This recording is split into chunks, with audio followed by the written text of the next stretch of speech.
العالمين اللهم صل وسلم وبارك على نبينا وحبيبنا محمد وعلى آله وصحبه أجمعين. And they're going to set up the projector inshallah soon because there's a lot of pictures today to share with everyone. A lot of pictures of Medina that we're going to take a look at. Just in case what I explained last week in the gym wasn't clear, and I'm pretty sure if you were there you heard nothing, so it wasn't clear. So I'll repeat a lot of what I said last week inshallah today and discuss with you the similar points. So we're in the 5th year of his hijrah sallallahu alayhi wa sallam. How many years has it been since his prophecy? How many years has it been since his prophecy now?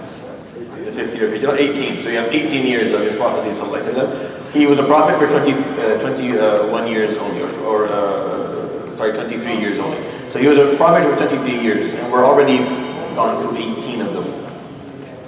It's way too high.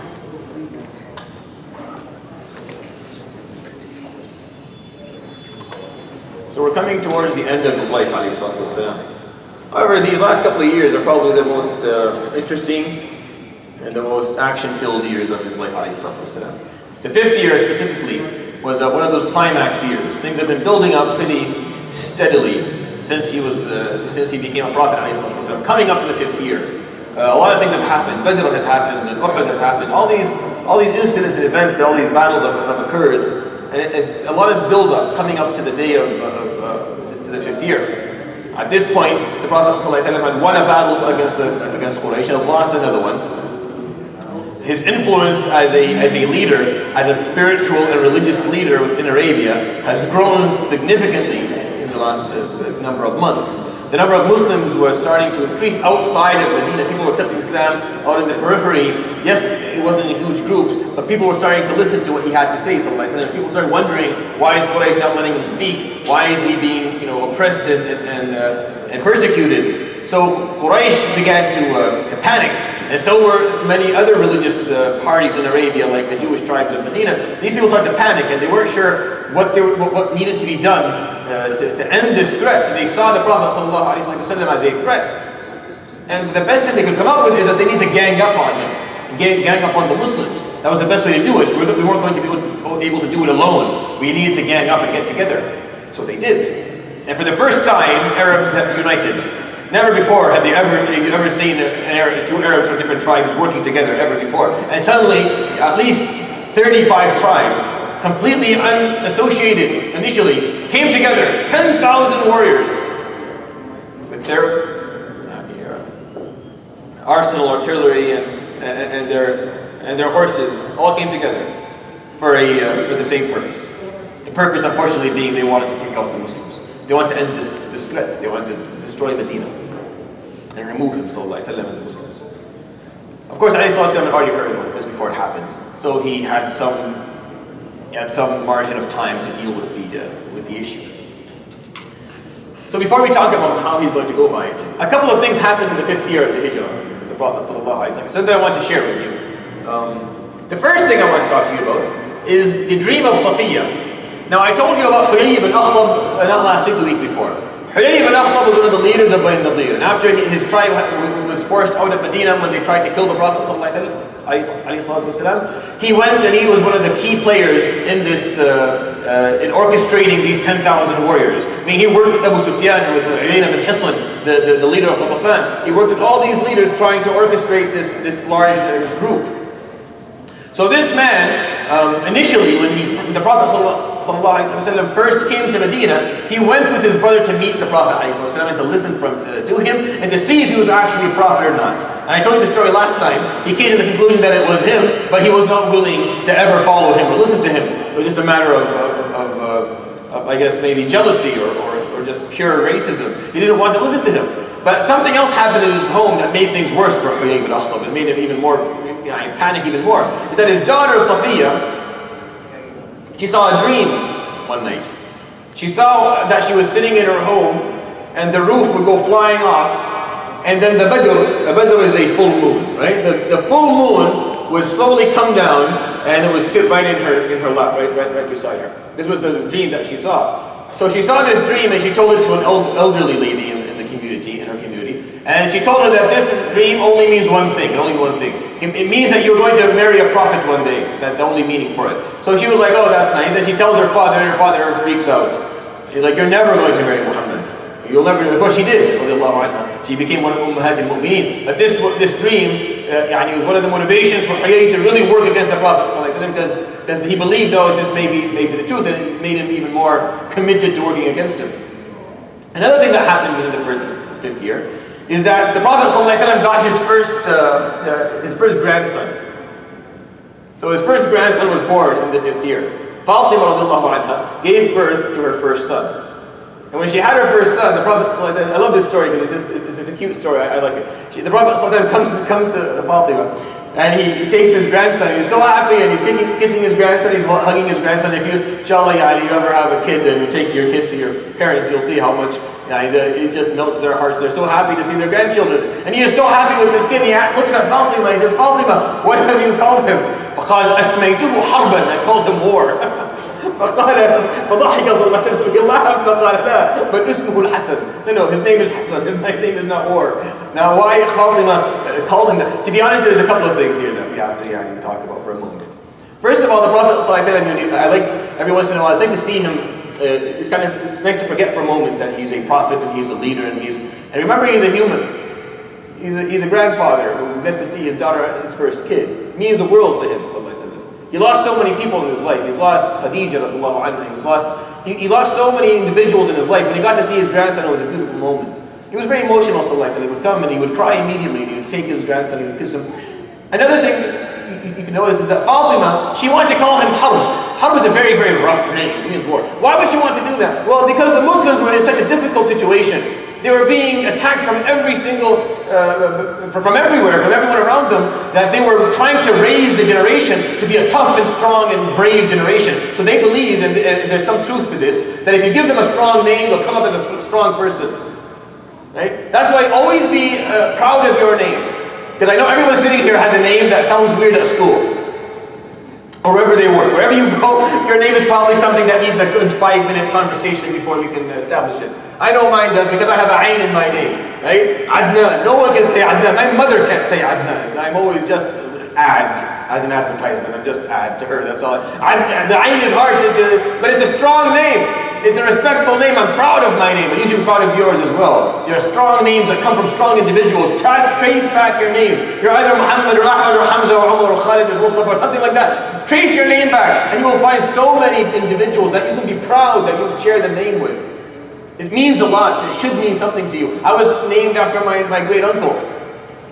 Very known man. Again, he's not an Islamic figure, but in my life he meant a lot.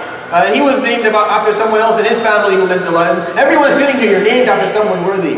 Just go back and look for it. If it's not in Islamic history, it's in your family tree. Find the name, find the person.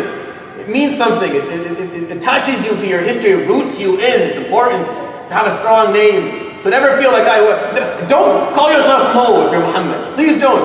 No, ask them to call you by your name, by your full name. Whatever your name is Yusuf. I had a friend in Syria whose name was Yusuf, called himself Joe. Well, I almost punched him in the face. Hey Joe, your name is Yusuf. Be proud of your name and who you are. Be proud of it. Pride is a hard thing to use. Sometimes we associate it with bad things. But I don't mean it in an arrogant or vain way or where you're looking down at people. No, just feel the dignity that you're supposed to have and the integrity that comes with these rooted and strong names. So the Prophet noticed that Fatima wanted to call him a name that had strength in it, so she called him Harb, right? And the Prophet was like, yeah, we want strong names, but nothing that is indicates violence. How about we try something? He laughed. He thought it was funny. فضحك صلى الله عليه وسلم فقال ولاسمه حسن. I'm going to call him Hassan. It's funny that later on she'll have another son, right? So the Prophet will come again.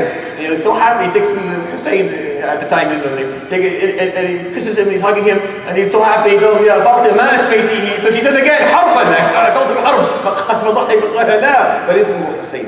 No, his name is Hussein. His name is not War. Cut this out with the war. And then she had another son. Maybe we don't know this story. She had another son. Who knows the third son? No, it wasn't. She wanted to call him that was true, but that wasn't the name of the third son that she had. So she had a third son, and the Prophet came found the same thing, and she said, but this boy died in infancy. He didn't live long. So Hassan and Hussein, they lived until well after he died. But Muhsin died as an infant. So the Prophet ﷺ liked to give beautiful names, and strong names, and names that had meanings, and names that would make people proud, but nothing that indicated violence. Yes. What does Hassan mean? Hassan means something that is good, that has goodness in it, that has khayr in it, something that is perfected. That's what Hassan. And Hassan is something that is well done, that is well properly done. That's why Ihsan is excellence, and Hassan comes from the same meaning. And Hussein has a similar meaning as well. They're beautiful names. You're very, very proud of your names. Anyways. So the Prophet ﷺ was granted his first grandson. He was very happy with that. A third thing that happened in the 5th year that I think is worthy of sharing with you all is that the Prophet ﷺ decided that he needed someone to interpret for him when he speaks to the Jewish tribes. He wanted someone who knew how to speak Hebrew. Because of the problem that happened with Bani Nadir, when they tried to kill him, he couldn't understand what they were saying. They were saying things in Hebrew, he didn't understand what they were saying, and he didn't like that. He wanted to know what they were saying, and he wanted to be able to read the Old Testament within the way that was written. So he looked for someone to learn the language, and he found a young man who was 16 at the time, and his name was Zayd ibn Thabit. Zayd ibn Thabit he's a genius kid. The Prophet ﷺ was going to educate this young man very, very well. He was going to be one of the most, if not the most knowledgeable Sahabi in ilm al-fara'id. When it comes to inheritance, when it comes to how to do the math of inheritance, usually it's quite complicated sometimes. And all the Sahaba didn't know how to do it very well. Zayd was the person they went to. He was the reference for this because he had learned it from the Prophet ﷺ properly from the Quran. And he was one of the Quran people who memorized the whole Quran. And he's going to be one of the people who actually takes on himself to put the Quran into one book. See, the Quran was memorized as one thing, but it was never written in one book until Zayd ibn Thabit was given this mission by Abu Bakr later on. But this time, the Prophet ﷺ calls Zayd, come, you're a bright kid. I want you to do something for me. Go learn Hebrew. Learn how to read it, learn how to write it, learn how to speak it. Now the Prophet ﷺ didn't give him a time line. He didn't tell him how long it would take to do it. He just told him to do it. He didn't think that Zayd was going to learn this in 16 days. He came back 16 days later. I'm done, Ya Rasulullah. And so the Prophet says, what do you mean you're doing 60? I just told you like, yeah, I'm fine. Let me show you. So he opens the Torah and he starts to read for the Prophet from the Torah and tell him what's being said here and explaining all the letters that are being written. A genius young man. And he learned the language in 16 days and he learned to speak it and he became the personal interpreter of the Prophet. So whenever the Prophet, he called Zayd if there was any correspondence between him and the Jewish tribes of Medina. Just something I think is important. Ali Sallallahu Alaihi Wasallam looked for people who had that himma. I don't think it was just his intelligence. I think it's his himma. You know what himma means? What does himma mean? He wants to do it. Yeah, so what does that mean? What's a good word for that? Motivation. Yeah, he's motivated, right? Motivation. Motivation is one of the most important things in the world, right? I can't, regardless of what age you are, if you're a motivated individual, you will achieve whatever you want. And if you're not motivated, then getting you to achieve anything is going to be close to impossible, regardless of what age you are. It doesn't matter how much talent you have. You could be the most talented person on the planet. If you are unmotivated to work hard for your goals, you will not achieve it. And we've seen so much talent wasted within history. Like so much. I've seen in my life so much talent wasted. I've seen so many people who are talented, who waste their talents. They're very intelligent, they have the abilities to make something of themselves. They don't, because they're just too lazy, because they're unmotivated. They're not motivated to do it. And I've seen people who are talentless. I've seen people who don't have any talents at all. They have to work hard for everything. They have to spend twice the time on every task that everyone else. But they're motivated, they get things done, and they achieve and they're successful. Motivation is a big deal. Himma. See, Zayd was smart, but he's also very motivated. When the Prophet ﷺ gave him a task, he was like, I have the opportunity to prove myself to the Prophet ﷺ and do something worthy. So he went and he learned, and he late day and night. I know that you're motivated when you want to too. I know that when you want to, you're totally motivated. It's just a matter of selection. There's a selection bias here. So what are you asking me to do? Did you just challenge me to finish the zombies game did you just challenge me to do it in a night? I accept your challenge and you'll sit 12 hours straight. You'll go 36 hours without sleep just to finish the game, and you will achieve it, and you'll be so proud of yourself. Subhanallah. Here's a page of the Quran, memorize it. Oh, la ilaha illallah. I can't do that. That's impossible. Ya Shaykh, look at them. Too much work. I can do one line, Ya Shaykh. How about 3 lines, Ya Shaykh? 4 lines. I'll do that for you. But you'll sit for 36 hours without food and sleep and water just to finish. It's all about motivation. It's what you want. Do you want to do it or not? If you do, you'll find a way to do it. You'll find time for it. You'll find time for it. I always tell this. If you want to do something, you will find time for it. If you don't want to do something, then there is a list that you can start here and finish at the end of the sisters section with all the excuses of why you can't get it done, and you will beat me. Meaning you'll have more excuses than I can actually counter, and you will win. But the question comes very simply: do you want to do it? Yes, and you'll find time. And if you don't want to do it, I can't help you. So I don't waste my time arguing with you. I can't do it, it's too hard. All right, fine, I walk away. I'm not interested in this argument.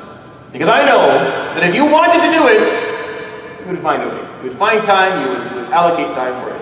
You just have to know that about yourself. Don't lie to yourself about it. Be very, very honest. You know that you can do something when you want to do it. You know it because you've done it before. And you know that when you don't want to do something, subhanallah, it's an endless ocean of excuses of why you can't and should not and will not do it. It's all up to you. Another thing that happened during his life, during this 5th year to him, just kind of miscellaneous things that happened before Khandaq, is that he married Salama, radiallahu anha, Hind. Now, Salama, I told you the story of Salama previously. Salama is an early Muslim, and so is her husband Abu Salama, radiallahu anhu. Early Muslims, like way early at the beginning. And when the Hijrah happened, Abu Salama took his wife Salama and their kid Salama, and they were going to go to Medina, and then the families came and caught them. Abu Salama was able to make his way, to run away, but Salama couldn't, and then Salama was taken by Abu Salama's parents, and for a year Salama couldn't move, and she couldn't see her kid, and they had pulled out the kid physically so bad they actually harmed his shoulders and dislocated his shoulders, and he was in pain, and it was just a mess. And Abu Salama was in Medina, he couldn't get back, and Salama couldn't find her kid. It was a very sad story. Salama for a year would cry and trying until they finally gave her back her kid, and then she just took her kid and walked to Medina until Uthman ibn As actually came and took her there. Had he not done that, she probably would have walked the whole way, all 400 kilometers. So Salama is someone who spent a lot for the sake of Allah subhanahu wa ta'ala. She really did. And Abu Salama died in the 4th year. Just of natural causes, he just passed away from Allah. And when he died, she was mourning. She was in such pain. The Prophet ﷺ came and visited. Yes. How old is Salama right now? In this story, he's maybe 6 or 7, something like that. He was born maybe a year before Hijrah, so now in the 5th year of Hijrah, so he's around 6 or 7, something like that. Again, we're never accurate with these numbers, so don't quote me on these things, we don't know for sure. So the Prophet ﷺ would come and visit Salama as she's mourning, and he would tell her, "Quli, Allahumma ajurni fi musibati wa khulufni khayran minha." He gave her a couple of dua to say when someone dies. اللهم خلفه في عقبه في الغابرين وارفع درجته في عليين. As an example of dua to make for the deceased. Ya Rabb, make sure that what comes after him is khayr, meaning he doesn't leave after him a disaster in his family, and that he finds himself in the highest places in Jannah. Make that dua for him. So she did. Then he told her and say, Allahumma jurni fi musibati. Ya Rabb, give me ajr for my perseverance on this musibah. Wa khulufni khayran minha, and give me something better after it. I want something better. You took something away from me, replace it with something better. فقالت, she made the dua, and they said, Ya Rasulullah, وَمَا خَيْرٌ مِنْ أَبِي سَلَمَةَ. But there's no one better than Abu Salama, Ya Rasulullah. A very loyal lady. There's no one. I lived with him, I lived. No man better than Abu Salama. He was the best of husbands, he was the best of men. May Allah have mercy on him, I will always miss him. So the Prophet ﷺ didn't say anything. تقول مسلم وأقول في نفسي أمرني رسول الله بالدعاء. The Prophet ﷺ told me to make this dua, so I make it. But I can't imagine how I would get something better than Abu Salama. But حتى خطبني رسول الله. Until I was asked to be married by the Prophet ﷺ himself. فقلت قد أخلفني الله خيرا من أبي سلمة. The Prophet, Allah subhanahu wa ta'ala has given me something better than Abu Salama after he died. He gave me the Prophet sallallahu alaihi wasallam. And Salama is an important figure in his life alayhi salatu wasalam, in the life of Muslims. She was a very wise lady. She was a very pious lady.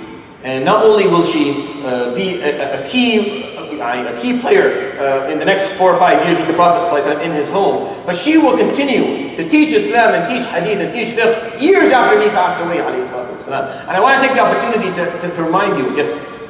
Do we know Salama or Abu Salama's actual name? So Salama's name was Hind. I can't remember Hind bint what, but her name is Hind. I'll try. It'll come to me in the morning. I'll tell you. But she's a Makhzumiyya. She's from a known tribe in Quraysh. All these people have known lineages that go back to Ibrahim alayhi salam. So it's no big deal. You can figure out the name when you want to. So Salama, yes. No, this is Habiba Ramla bint Abi Sufyan. We'll come to her inshallah soon. We're coming to her soon inshallah in Khaybar. This is around Khaybar. So Salama, the reason that I brought this up is to kind of remind you the Prophet did have a number of wives in his life. And this is a question I get quite often, so I sometimes like to take a moment and just kind of put an answer or put a concept in your head so that you know how to deal with this whenever this comes up. Why is it that he has so many wives? Why do you have more than the number that you're actually allowed to have in Islam, which is 4? What is the point of this? You see, the Prophet the man, Muhammad the man, married only one lady. He only married Khadija, and he loved Khadija and he continued to love Khadija until the day he died, years after she passed away. But Muhammad the Prophet, the Rasul, married a number of women for a number of different reasons and a number of different purposes. See, the ladies that he married were going to be called, and were called Ummahatul Mu'mineen, the mothers of believers. Now this was a religious and a political status. 2 types of statuses were given to the ladies who were called Ummahatul Mu'mineen. They had religious status and they had political status. They were immune politically. You could not persecute or prosecute one of the Ummahatul Mu'mineen, number 1. And number 2 is they had religious status and they got to speak whatever they wanted. You cannot ask them to be quiet, and you cannot silence them, and you can't overrule them. Why? Because they lived with him, you didn't. If you're one of the Sahaba living there, you didn't live inside his home. They can say what they want. They were sitting with him. They're talking to him personally every single day. You're not. You're seeing him once a week or twice a week, and it's always in a group. They're living in the house with him. So this gave them religious and political status. And for the first time in Arabia, there were women who, 7 to 8 women who actually had religious status and political status that the Khalifa himself could not take away from them. Meaning they could walk into the Khalifa, Abu Bakr and Umar, and say what they wanted, and no one could object to that. And this happened many times. The only time that a lady led an army in the history of Arabia was when Aisha would take the army for Uthman, in a long story that we're not going to talk about right now. But she actually did that. She actually put together an army and marched it forward. Aisha, a lady, never happened before. This was earth-breaking. This never happened before in Arabia, that ladies were given this level of status, and it paved the way for equality to happen within the Muslim world for years to come. Because if you want to learn fiqh properly, you would go to Aisha and Salama. If you want to listen to the hadith of the Prophet you'd go to Aisha and Salama. Until this day, the 3rd person to narrate the highest number of hadith is Aisha bint Siddiq. She narrates over 2,000 hadith. Some of the most important hadith that we have. We wouldn't have a good chunk of our deen without Aisha. So his marriage of these different ladies was not just to honor them specifically because they were ladies of great merit, and they were amazing individuals. Each one has a story that makes, when you hear the story, like, yes, a great lady, she deserves to be Umm-al-Mu'mineen, for us to talk about her and to respect her. She's the mother of us, we're believers, so if you were to speak to her, you say, Ummuna, Salama, he's our mother. Maybe not blood mother, but that's the status that she takes for you. And it was status for women in general, at a time when it was very hard for women to have status, at a time and place, and within a society and a culture that was not open to offering this. However, the Prophet ﷺ marrying these ladies, and these ladies outliving him years later, and carrying their status changed things for everyone. And it made a big difference. So I want to share that story. Do we not have the thing to... Oh no. Subhanallah. I was looking forward to showing you all those pictures of... where is it?